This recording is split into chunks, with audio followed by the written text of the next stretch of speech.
Hej med jer, og velkommen til. Jeg har taget hen et sted, hvor jeg ikke har været før med kamera, men et af mine yndlingssteder i Isefjorden. Det er lige ved Orø færgelejet. Det er et område, der hedder Hammer Bakker, og det er et kanonområde. Især her i efteråret, så burde der være en masse fisk her.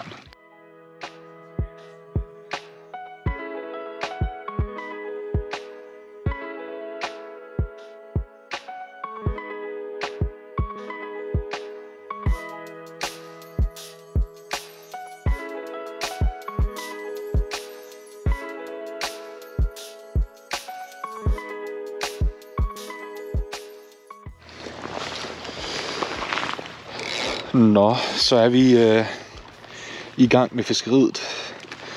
Og altså, som sagt, det er virkelig længe siden, jeg har været her. Men det er faktisk en plads, som er virkelig god. Og jeg har faktisk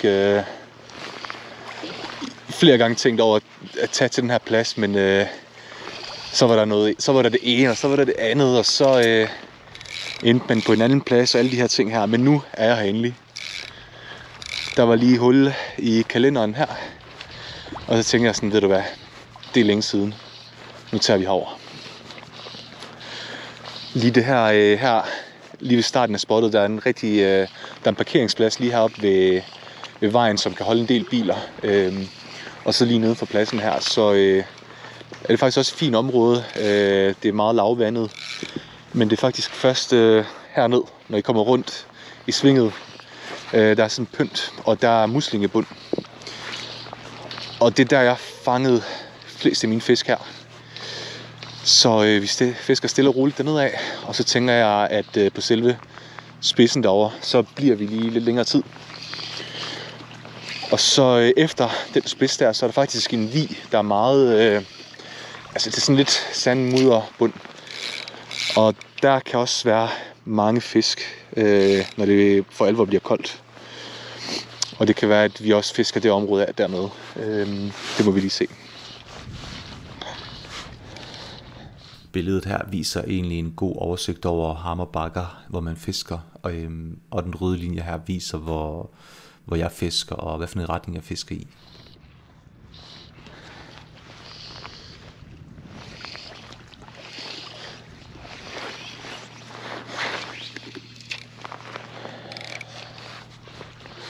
Og der kan I se, at færgen kommer.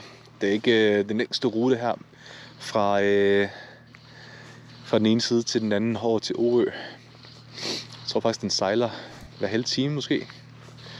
Men jeg har faktisk aldrig været over på Orø, men det skulle åbenbart også være et godt sted at fiske, så det skal helt sikkert også prøves på et eller andet tidspunkt.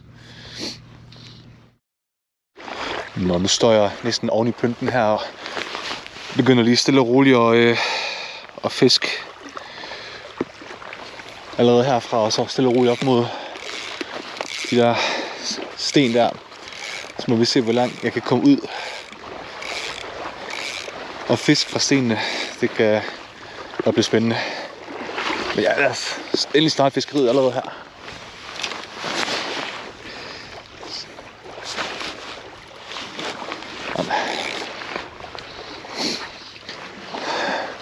Jeg startede ud med at fiske med høtyven, som jeg synes, og jeg har nævnt det før, men jeg synes faktisk, det er en rigtig god efterårsflue. Den har lidt de der farver, der gør den synlig på lidt længere afstand, altså de orange farver, men stadigvæk så har den også de lidt mere dæmpede og neutrale farver. Så altså, jeg synes, det er en god flue til her om efteråret, men jeg selvfølgelig skifter jeg en del fluer, når jeg fisker, hvis jeg kan se, at der ikke sker noget. Og det kommer jeg også til at gøre her, når jeg, efter jeg har stået og fisket her på pynten i hvert fald, og hvis der ikke sker noget inden for de næste 10 minutter kvarter, så tænker jeg, at jeg skifter til noget andet.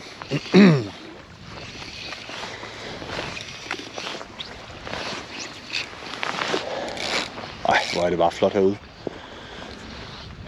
En udsigt over hele den sydlige del af Isefjorden. Altså, det er virkelig så flot. Nu mangler jeg bare en fisk eller to.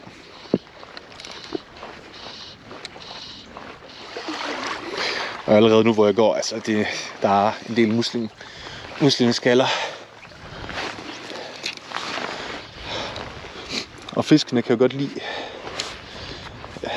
at jage og opholde sig, hvor der er muslinger, fordi at de her muslingeskaller, de yder et skjul til de andre småfisk, som er havørredens byttedyr. Og så selvfølgelig er havørreden der også.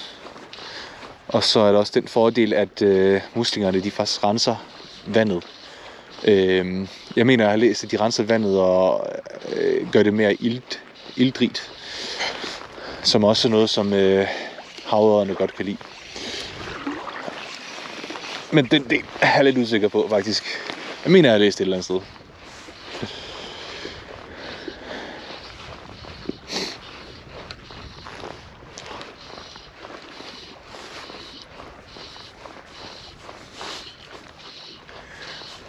Og der er i hvert fald én ting, som jeg aldrig bliver træt af. Det er at finde en plads, og hvor der slet ikke er nogen mennesker. Det er der simpelthen ikke noget, der slår. Altså, jeg er en af de typer. Selvfølgelig er det altid sjovt at komme ud og fiske med nogle venner, og være social og snakke om fiskeriet, mens man fisker. Altså, det elsker jeg simpelthen også. Men der er ikke noget, der slår at være ude alene, synes jeg. Uden nogle forstyrrelser, bare med fuldstændig ro. Og så bare stå og fisk. Jeg elsker det.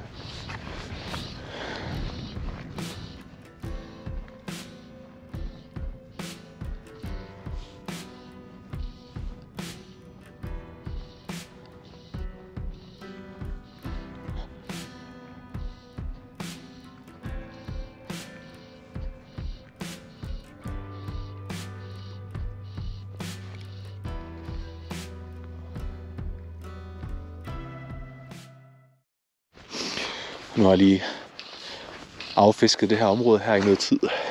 Jeg tænker, at jeg bevæger mig ned mod Wien, og så fisker jeg i området.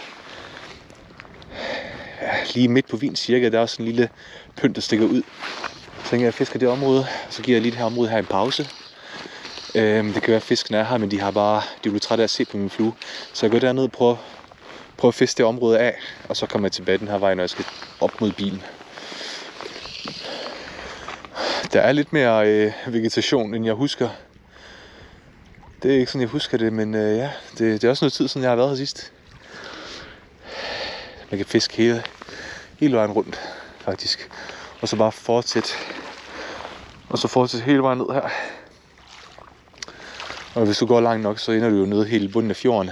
Men det her område, det er jo også på den anden side, på østsiden af fjorden her. Det er godt fiskevand. Prøv lige at tage et par kast her.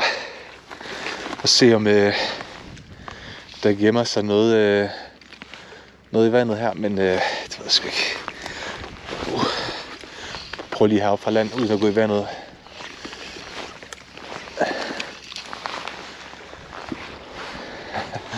Meget sjældent, man står faktisk og fisker fra land, når man fisker efter havet.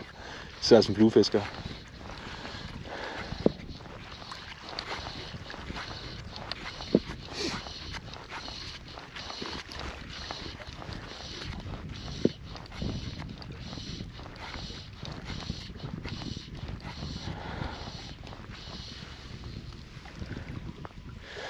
Man har et lidt bedre overblik, når man står så højt op.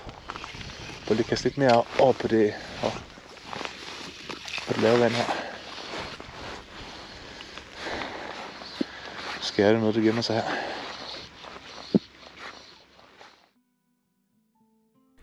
Og her løb mit kamera topstrøm. Jeg fiskede i 20 minutter efter det her, og der var ikke nogen fisk. Men en super spændende plads, og en plads, jeg kommer til at besøge igen snart. Tak fordi I så med. Jeg ved godt, det er en lidt gammel video, men det er først nu, jeg har haft tid til at redigere den og smide den ud. Og til sidst vil jeg bare lige sige godt nytår til jer alle sammen. Jeg håber, I er kommet godt ind i det nye år, og jeg håber, I ser med i det nye år for en masse nye fiskevideoer. Tak fordi I så med.